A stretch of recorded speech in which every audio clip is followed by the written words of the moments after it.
Shalom, selamat malam sahabat terkasih. Puji Tuhan, karena kasih Tuhan, malam ini kita dipertemukan dalam renungan malam Rema. Harapan Rema, sahabat selalu dalam lindungan Tuhan Yesus Kristus ya. Baik sahabat Rema terkasih, sebelum melangkah ke perenungan, mari kita mohonkan tuntunan Roh Kudus. Mari berdoa. Bapa kami yang di sorga, terpujilah namamu. Kami bersyukur untuk kasih setiamu dalam hidup kami. Terima kasih juga ya Bapa, karena malam ini kami diperkenankan untuk bersama dalam Rema. Sebelum kami masuk dalam pembacaan dan perenungan firman-Mu, kami mohon tuntunlah kami dengan Roh Kudus-Mu ya Bapa, sehingga melalui Rema saat ini kami dimampukan untuk melakukan kehendak-Mu. Dalam nama Yesus Kristus kami berdoa. Amin. Sahabat, ayat firman Tuhan yang menjadi pedoman pada Rema kali ini terbaca dari surat Paulus kepada jemaat di Filipi dalam Filipi pasal 2 ayatnya yang ke-6 yang berbunyi demikian. Yang walaupun dalam rupa Allah tidak menganggap kesetaraan dengan Allah itu sebagai milik yang harus dipertahankan. Sahabat Rema, adalah sebuah kebiasaan jikalau petinggi negara atau pejabat pemerintahan mengunjungi suatu daerah, maka segala sesuatu akan disulap oleh protokol resmi. Jalan yang berlubang segera diaspal mulus. Halaman atau lingkungan yang kotor mendadak menjadi bersih. Semuanya diatur dan ditata dengan sedemikian bagus dan indah. Selain daripada itu, tidak lupa juga acara penyambutannya yang diatur dengan sebaik mungkin. Tapi beberapa tahun terakhir ini, ada satu tren yang dipopulerkan oleh salah seorang petinggi di Indonesia. Tren tersebut adalah mengunjungi suatu daerah atau instansi tanpa perlu adanya seremoni. Istilahnya adalah blusukan. Hampir mirip dengan inspeksi mendadak atau sidak. Namun bedanya, sang pejabat tidak hanya mendatangi kantor-kantor saja, melainkan tempat pelayanan masyarakat, bahkan sampai ke pemukiman warga dan mendengar langsung laporan dari yang dikunjungi. Sahabat Rema yang diberkati Tuhan, ada pertanyaan, mengapa Yesus tidak langsung datang sebagai Allah dengan segala keagungan dan kemuliaannya, sehingga disambut dengan protokol raja? Mengapa Yesus justru memilih datang ke dalam dunia sebagai manusia biasa?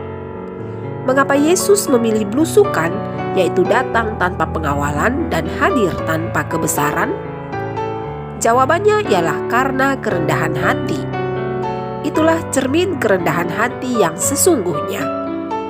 Kedatangan Yesus sebagai manusia, bahkan mengambil rupa seorang hamba, hanya ingin menunjukkan bahwa dia datang untuk melayani, bukan untuk dilayani.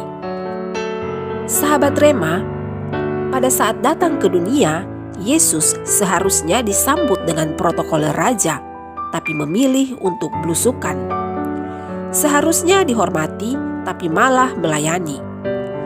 Nilai-nilai kehidupan Kristus inilah yang perlu kita teladani. Jika raja di atas segala raja bisa begitu rendah hati, mengapa kita manusia biasa yang hanya berasal dari debu tanah kerap kali bertingkah sombong, angkuh dan arogan, seakan kita adalah orang yang paling penting di dunia? Bukankah itu sangat menggelikan? Sahabat Rema terkasih, tidak ada gunanya mencari pengakuan dari manusia. Carilah selalu wajah dan hadirat Tuhan sampai kita mendapat pengakuan dari Tuhan. Karena jika Tuhan telah mengakui dan meninggikan kita, maka dunia dengan segala caranya tidak akan mampu untuk merendahkan kita. Ingatlah sahabat, bahwa sesungguhnya orang akan respek kepada kita bukan karena arogansi yang kita tunjukkan, tapi justru melalui kerendahan hati yang nyata dalam keseharian hidup kita.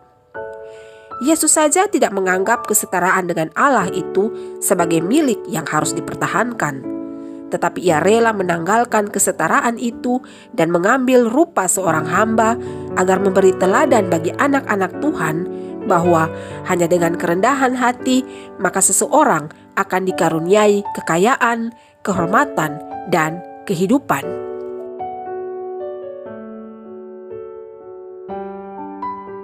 Sahabat, mari berdoa.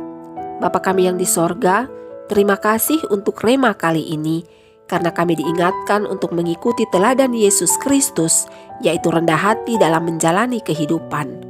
Ampunilah kami ya Bapa, jika Engkau mendapati kesombongan dan arogansi masih menguasai kami. Tolonglah kami dengan Roh Kudus-Mu, agar kami mampu menanggalkan dan meninggalkan segala hal yang tidak Engkau kehendaki. Saat ini, kami juga memohonkan kesembuhan daripada-Mu ya Bapa, jika ada sahabat Rema yang sementara dalam keadaan sakit, serta kekuatan bagi yang sementara dalam kelemahan. Sertai dan jagailah istirahat kami malam hari ini. Dalam nama Tuhan dan Juru Selamat kami Yesus Kristus, kami berdoa. Amin. Sahabat Rema yang diberkati Tuhan, terima kasih untuk kebersamaan kita malam hari ini. Harapan Rema, kiranya sahabat terberkati oleh Rema saat ini. Dan jika Tuhan berkenan, maka kita pasti akan bertemu pada Rema selanjutnya. Selamat beristirahat ya sahabat. Kasih, kuasa dan berkat Tuhan Yesus Kristus menyertai kehidupan kita senantiasa. Shalom.